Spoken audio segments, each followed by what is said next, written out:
नमस्कार, मैं हूं चंदन भारद्वाज और आप देख रहे हैं समाज की बात बाय आर्या। दोस्तों, कल्पना कीजिए, आपके पास सब कुछ है, धन है, सम्मान है, परिवार है, सत्ता है, लेकिन रात को जब आप अकेले होते हैं, एक सवाल अंदर उठता है, क्या यही जीवन है? मैं कौन हूं? दोस्तों, एक राजा था जिसने यही सवाल पूछा और एक ऋषि ने उसे ऐसा उत्तर दिया कि उस क्षण वो मुक्त हो गया। वो ग्रंथ है अष्टावक्र गीता। दोस्तों, आज का वीडियो सिर्फ ज्ञान नहीं देगा, आज का वीडियो आपको चुनौती देगा, क्योंकि जो अष्टावक्र कहते हैं वो सुनना आसान है लेकिन स्वीकार करना कठिन। तो तैयार हो जाइए, आज हम उस ज्ञान में प्रवेश करेंगे जो आपकी पूरी पहचान हिला सकता है। मिथिला के राजा जनक, धन, वैभव, राज्य, सब कुछ, फिर भी मन में अशांति। दरबार में विद्वान बुलाए गए, किसी ने कहा कर्म करो, किसी ने कहा भक्ति करो, किसी ने कहा तप करो, लेकिन जनक का मन शांत नहीं हुआ। तभी दरबार में प्रवेश हुआ एक युवा ऋषि का।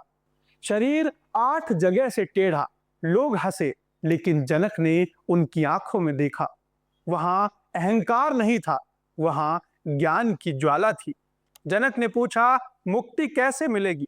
अष्टावक्र मुस्कुराए और बोले, राजन, तुम मुक्त होना चाहते हो, पहले जानो कि तुम बंधे ही नहीं हो।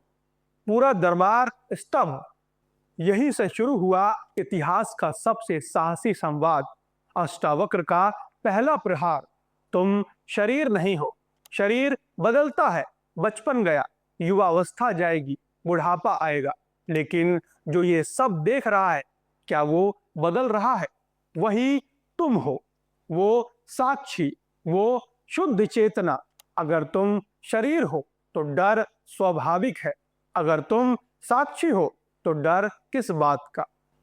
अष्टावक्र का दूसरा प्रहार, संसार बाहर नहीं है, मन में है। वासना एवं संसार, तुम सोचते हो संसार बाहर है, लेकिन वास्तव में संसार तुम्हारी इच्छाओं में है।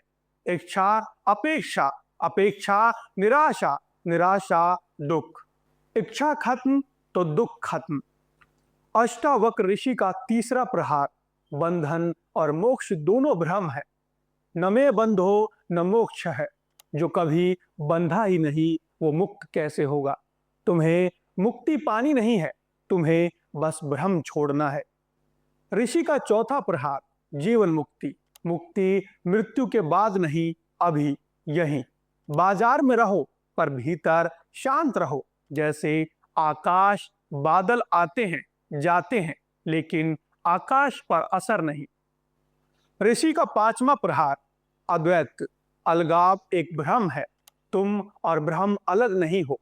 ये बौद्धिक बात नहीं है, ये अनुभव है, और ये अनुभव तुरंत संभव है। अगर मुक्ति चाहते हो तो विषयों को विष की तरह त्याग दो। त्याग का मतलब भागना नहीं है, आसक्ति छोड़ना। मैं शरीर नहीं हूं, शरीर मेरा नहीं है। जब ये समझ आती है तो मृत्यु का भय गिर जाता है। मैं कुछ भी नहीं हूं, और यही सबसे बड़ा रहस्य है। जब मैं गिरता है तभी शांति आती है। अब सवाल, ये सब सुनकर क्या करें? सुबह उठो, 2 मिनट बैठो, बस पूछो, मैं कौन हूं? जब गुस्सा आए देखो, जब दुख आए देखो, जब अहंकार उठे देखो, देखने वाला ही तुम हो। धीरे धीरे पहचान बदलने लगेगी दोस्तों। अष्टावक्र गीता कोई धार्मिक ग्रंथ नहीं है, ये एक आईना है जो तुम्हारा असली चेहरा दिखा देता है। और जब असली चेहरा दिखता है तो नकली चेहरा गिर जाता है। जहां मैं खत्म होता है वहीं शांति शुरू होती है, वहीं आनंद, वहीं स्वतंत्रता। दोस्तों, आज अगर कुछ समझ आया हो तो कमेंट में लिखो, मैं साक्षी हूं, क्योंकि ये लिखते समय भी जो देख रहा है वही तुम हो।